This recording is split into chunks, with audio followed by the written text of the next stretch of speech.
혹시 영화 로키 보셨어요? 그 링 위에서 막 쓰러질 듯 하다가도 다시 벌떡 일어서는 로키 발보아.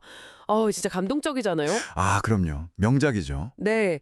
근데 오늘 저희가 좀 깊게 파볼 로키드 마틴 LMT라는 기업 주식이요. 꼭 지금 약간 그런 느낌이 들어요. 잠시 좀 센 펀치 맞고 휘청거리는 챔피언 같달까요? 비유가 재밌네요. 세계 최대 방산업체인데 최근에 주가가 영 힘을 못 쓰고 실적도 좀 기대에 못 미치면서 약간 우려가 나오고 있잖아요. 네, 맞아요. 그런 얘기들이 좀 있죠. 그래서 오늘 저희가 같이 던져볼 질문은 이거예요. 과연 지금이 로키드 마틴에 들어갈 타이밍일까? 아니면 아직은 좀 더 지켜봐야 하는 걸까? 네, 정말 중요한 질문이죠. 타이밍. 네. 그래서 이 기업 지금 상황을 제대로 알려면 로키드 마틴이 구체적으로 어떤 사업을 하는지 또 최근에 어떤 어려움이 있었는지 근데 또 그럼에도 불구하고 긍정적인 면들은 뭐가 있는지 예를 들면 뭐 신규 계약이라든지 수주 물량이 탄탄하다거나 배당금 매력 같은 거요. 그렇죠. 그리고 길게 봤을 때 투자 관점에서 어떤 가능성이 있을지 오늘 한번 제대로 파헤쳐보겠습니다. 좋습니다. 자, 우선 로키드 마틴. 어떤 회사인지 그 핵심부터 좀 짚어보죠. 세계 최대 방산업체, 주 고객이 미 정부라는 건 뭐 다들 아실 텐데 구체적으로 어떤 분야가 핵심 사업일까요? 가장 대표적인 건 역시 항공 부문이죠. 에어로나틱스. 아, 항공이요? 네, 많은 분들이 아시는 그 F-35 라이트닝 전투기 있잖아요. 네네, F-35 유명하죠. 네, 그거랑 F-16 파이팅 팰콘, F-22 랩터 같은 아주 최첨단 군용 항공기. 이런 걸 개발하고 생산하는 게 바로 이 부문이에요. MH-60 시호크 같은 헬리콥터 일부 모델도 여기 들어가고요. 전체 매출에서 차지하는 비중도 제일 크죠. 아, 전투기 쪽이 워낙 유명하니까 역시 그럴 것 같네요. 그럼 그거 말고 또 다른 중요한 사업들은 뭐가 있을까요? 아, 물론이죠. 항공 말고도 크게 보면 한 세 가지 정도 더 있어요. 하나는 이제 미사일 및 사격 통제, Missiles and Fire Control이라고 하는데 패트리엇 미사일 방어 시스템이나 정밀 타격 미사일 같은 거 있잖아요. 그런 무기 체계를 다루고요. 네, 미사일. 그 헬리콥터 및 임무 시스템, Rotary and Mission Systems. 여기는 이제 시코르스키를 통해서 군용 민간 헬리콥터 사업하고 이지스 전투 시스템 같은 해상 시스템 이런 걸 책임지고 있죠. 아, 시크루스키가 여기군요. 네. 마지막으로 우주 부문, 스페이스. 이것도 빼놓을 수 없는데 군사위성, 민간 상업용 위성, GPS 시스템, 심지어 미사일 방어 시스템까지 정말 뭐 하늘과 우주를 다 아우르는 그런 포트폴리오를 갖고 있습니다. 이야, 정말 듣고 보니 엄청나게 광범위하네요. 근데 이렇게 탄탄해 보이던 로키드 마틴한테 최근에 뭔가 좀 예상치 못한 강펀치가 날아들었다고요. 특히 지난 2분기 실적 발표 때 시장이 좀 놀랐죠. 네, 맞습니다. 그 2분기 실적을 딱 보면 매출 자체는 작년 같은 기간보다 조금 늘긴 했어요. 한 18억 달러에서 18억 2억 달러로. 근데 문제는 순이익이 확 줄었다는 거죠. 아, 순이익이요? 얼마나 줄었는데요? 원래 16억 달러였던 순이익이 3억 4,200만 달러까지 떨어졌으니까요. 주당 순이익 EPS라고 하죠. 그것도 6달러 85센트에서 1달러 46센트로 그냥 뚝 떨어졌습니다. 와, 16억에서 3억대로 정말 엄청나게 줄었네요. 그 결정적인 이유가 있었나요? 네, 총 16억 달러 정도 되는 아주 큰 규모의 프로그램 관련 손실이 한꺼번에 반영됐기 때문이에요. 구체적으로 보면 두 건이 좀 컸는데요. 두 건이요. 네, 첫 번째는 항공 부문에서 진행하던 어떤 기밀 프로그램, 뭐 자세히 밝히진 않았지만 거기서 문제가 생겼어요. 설계나 테스트 과정에서 예상 못한 기술적 어려움이 있었던 것 같아요. 그래서 공정이랑 테스트 방식을 바꿔야 했고 그 과정에서 9억 5천만 달러를 그냥 비용으로 떨어버린 거죠. 상각 처리한 겁니다. 9억 5천만 달러. 와, 그거 하나만으로도 크네요. 그렇죠. 그리고 두 번째 손실은 헬리콥터 사업하는 시코르스키 쪽에서 나왔는데요. 캐나다랑 터키에 헬리콥터 공급하는 프로그램이 있었는데 그 요구사항이 좀 바뀐 거예요. 그래서 계약 조건을 다시 협상하는 과정에서 6억 6,500만 달러, 이 정도 추가 손실을 또 인식하게 된 거죠. 아, 네, 이 두 건의 큰 손실이 그냥 2분기에 딱 반영되면서 순이익이 확 안 좋아진 겁니다. 10억 달러면 진짜 어마어마한 손실이네요. 그럼 경영진은 이 상황을 어떻게 보고 있대요? 그냥 일시적인 문제다? 이렇게 보는 건가요? 아니면 좀 구조적인 문제의 신호일 수도 있을까요? 경영진 특히 그 CFO 에반스 코스의 말을 들어보면요. 일단 지금 문제가 된 프로그램 해결에 완전 집중하고 있다. 그리고 다시는 이런 일 없도록 프로세스를 개선하고 있다. 이런 점을 엄청 강조하더라고요. 네. 재발 방지? 그렇죠. 그러면서도 이게 기술적으로 굉장히 어려운 도전 과제라는 건 인정해요. 하지만 로키드 마틴이 지난 수십 년간 혁신을 이끌어왔고 이런 복잡한 대형 프로젝트 관리 능력이 있으니 결국에는 이 문제들 다 극복할 거다. 그래서 고객과 주주에게 가치를 줄 수 있을 거다. 이런 자신감을 보이더라고요. 아, 어떻게 보면 이런 최첨단 방위 산업에서는 어쩔 수 없이 가끔 이런 기술적 난관이 생길 수 있다. 근데 중요한 건 이걸 해결하는 능력이다. 이런 뉘앙스죠. 결국 우리는 이런 어려움 한두 번 겪은 거 아니다. 극복할 수 있다. 이런 메시지네요. 네, 그런 거죠. 하지만 투자자들 입장에서는 당장 실적이 나빠지고 주가가 떨어지면 불안할 수밖에 없잖아요. 실제로 주가 흐름도 안 좋았죠. 네, 그렇죠. 이런 실적 쇼크는 바로 주가에 나타났습니다. 올해 들어서 로키드 마틴 주가는 거의 제자리 걸음이고요. 작년 고점 생각하면 한 15% 이상 빠진 상태예요. 단기적으로 보면 분명히 좀 우려스러운 신호죠. 네. 하지만 로키드 계속 막기만 하진 않잖아요. 그죠? 다시 일어서려고 막 반격 기회를 보는데 로키드 마틴에게도 혹시 그런 좀 긍정적인 움직임들이 있나요? 어려운 와중에도 사업은 계속되고 있다는 그런 증거들 말이에요. 물론입니다. 그 영화에서 로키가 다시 막 훈련하는 몽타주 장면처럼요. 아, 네, 그 장면. 네, 로키드 마틴도 묵묵히 지금 성과를 쌓아가고 있어요. 예를 들면 최근에 미 해병대하고 CH-53K 킹스텔리언이라고 아주 큰 중수송 헬리콥터가 있거든요. 이걸 최대 99대까지 공급하는 계약을 땄어요. 이게 규모가 최대 108억 달러에 이를 수 있는 엄청 큰 계약입니다.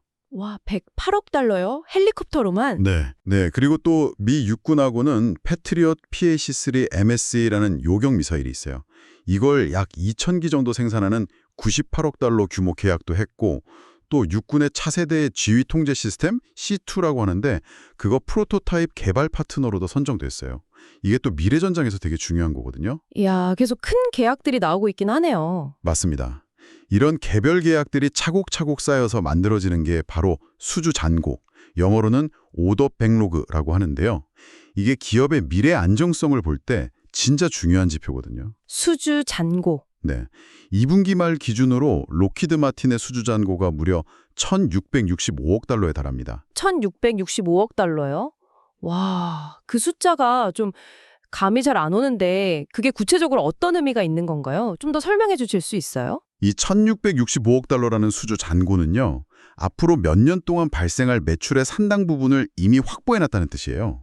일종의 예약 물량 같은 거죠. 아, 예약 물량? 네. 특히 이 안에는 장기적이고 아주 안정적인 미정부 계약이 많거든요. 그러니까 아까 말씀드린 특정 프로그램에서 생긴 단기적인 손실 충격 있잖아요. 그걸 좀 완화해주고 앞으로 현금이 얼마나 들어올지 예측 가능성을 높여주는 아주 중요한 완충제 역할을 하는 겁니다. 그러니까 단기 실적은 좀 흔들렸어도 중장기적으로는 사업 기반이 아주 단단하다. 이런 증거라는 거군요. 그렇죠. 바로 그겁니다. 단기적인 변동성에도 불구하고 중장기적인 사업 기반은 매우 견고하다는 걸 보여주는 강력한 증거죠. 그리고 이런 수주 잔고를 실제 매출로 바꾸는 생산 능력, 인도 능력도 꾸준히 유지되고 있어요. 어려움 속에서도 2분기 동안 F-35 전투기를 50대나 인도했고요. 정부용 헬리콥터도 24대나 성공적으로 납품했습니다. 이번 복잡한 공급망이나 생산 라인이 그래도 잘 돌아가고 있다는 신호죠. 그렇군요. 단기적인 악재가 있긴 하지만 미래 먹거리인 수주 물량도 빵빵하고 생산 능력도 괜찮다. 이 말씀이시네요. 자, 그럼 이제 제일 중요한 질문으로 한번 넘어가 보죠. 이런 상황들을 다 고려했을 때 투자 관점에서 보면 로키드 마틴 어떨까요? 매력적일까요? 투자 매력을 볼 때 우리가 흔히 보는 지표가 주가 수익 비율, PE잖아요. 네, PE. 지금 로키드 마틴 PE가 한 27.6배 정도 돼요. 근데 이게 지난 10년 평균 PE가 한 20배 정도였거든요. 그거보다는 확실히 좀 높은 수치죠. 이것만 딱 보면 주가 너무 비싼 거 아니야? 이렇게 생각할 수 있어요. 27.6이면 확실히 높아 보이는데 여기에 뭔가 좀 함정이 있다는 말씀이신가요? 네, 바로 그 2분기에 있었던 16억 달러짜리 대규모 상각 때문이에요. 이 일회성 손실이 순이익을 확 끌어내리다 보니까 PE 비율이 일시적으로 좀 왜곡된 측면이 있다는 거죠. 아하. 그래서 현재 PE만 볼 게 아니라 미래 예상 이익을 기준으로 계산하는 선행 주가 수익 비율, 그러니까 forward PE를 같이 보는 게 중요해요. 록히드 마틴의 선행 PE는 지금 한 22.4배 정도로 추정되는데 이건 과거 평균 20배에 훨씬 더 가깝죠. 그러니까 2분기에 그 특수한 상황 빼고 앞으로 정상적인 이익 수준을 예상하면 지금 주가가 과거 평균이랑 그렇게 막 동떨어진 건 아닐 수도 있다. 이런 거군요. 그렇습니다. 시장 참여자들은 이미 그 2분기의 일회성 손실을 어느 정도는 주가에 반영하고 있고 앞으로 이익이 다시 정상화될 거라는 기대를 하고 있다. 이렇게 해석할 수 있는 거죠. 물론 앞으로 또 무슨 문제가 생길지 장담은 못하지만 현재 PE 숫자만 보고 섣불리 고평가다 이렇게 말하기는 좀 어렵다는 겁니다. 그렇군요. 그리고 투자자 입장에서는 또 하나 되게 매력적인 게 배당금 아닐까요? 록히드 마틴이 배당주로도 꽤 알려져 있잖아요. 맞습니다. 배당 빼놓을 수 없죠. 현재 록히드 마틴이 1년에 주당 13.20달러를 배당금으로 주고 있어요. 지금 주가 기준으로 보면 수익률이 한 2.7% 정도 되거든요. 2.7%면 꽤 괜찮은데요? 네, S&P 500 평균보다도 높은 수준이에요.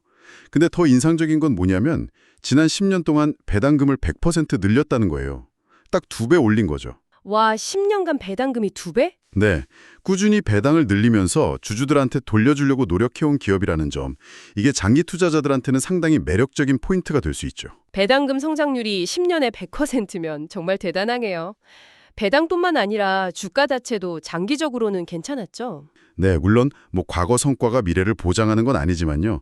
지난 10년간 록히드 마틴 주가는 한 144% 정도 올렸어요. 같은 기간 S&P 500 지수 상승률하고 비교해도 꽤 괜찮은 성과를 보여줬죠. 이게 방위산업이라는 좀 특수한 환경 속에서도 꾸준히 기업 가치를 키워왔다는 걸 보여주는 대목이라고 생각합니다. 그럼 앞으로는 어떨까요? 성장 전망 같은 건 어떻게들 보나요? 앞으로 성장 전망을 보면요. 분석가들은 올해 한 5% 정도 매출 성장을 예상하고 있고요.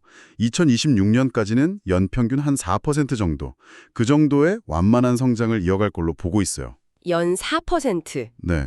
만약에 이 전망대로 연 4% 성장을 한다고 치고 여기에 아까 말씀드린 배당 수익률 2.7%를 더하면 투자자는 1년에 한 6.7% 정도의 총수익률을 기대해 볼 수 있다. 이런 계산이 나오는 거죠. 지난 10년간 순이익이 70%나 증가했던 걸 생각하면 연 4% 성장이 아주 터무니없는 목표는 아니라고 볼 수 있겠죠. 연 6.7% 기대 수익률이라 이게 복리로 쌓이면 꽤 의미 있는 숫자가 될 수 있겠네요. 그래서 아까 처음에 만약 지금 5,000달러를 투자하면 10년 뒤에는 거의 2배가 될 수도 있다. 이런 분석이 나오는 거군요. 네. 물론 이건 여러 가지 가정을 전제로 한 예측이긴 합니다만 지금 당장의 단기적인 어려움 속에서도 길게 보면 합리적인 수익을 기대해 볼 가능성이 있다. 이 점을 시사하는 거죠.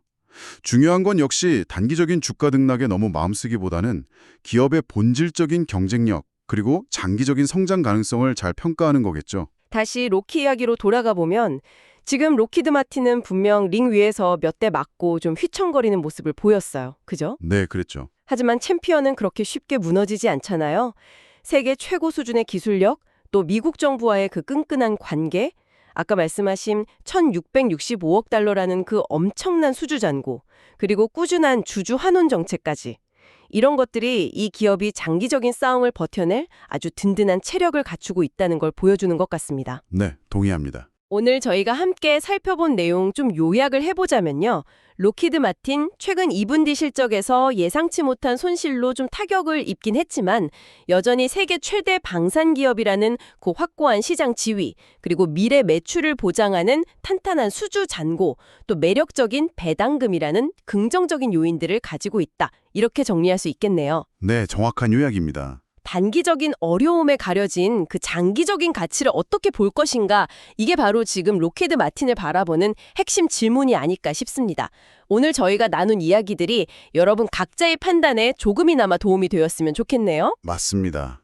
이런 상황을 보면 자연스럽게 스스로에게 이런 질문을 던져보게 되는 것 같아요. 단기적인 악재가 터졌을 때 기업의 본질적인 강점하고 장기적인 성장 가능성, 이걸 어떻게 딱 분리해서 평가해야 할까? 특히 록히드 마틴이 속한 이 방위산업처럼 지정학적 긴장이라든지 기술 발전 같은 외부 변수에 엄청 크게 영향을 받는 분야의 미래를 전망할 때 말이죠. 여러분이라면 어떤 요소에 가장 큰 비중을 두시겠어요? 당장 눈앞에 보이는 실적 숫자일까요? 아니면 눈에 잘 보이지 않는 기술적 우위나 시장 지배력일까요? 한번 진지하게 고민해 보시면 재밌을 것 같습니다.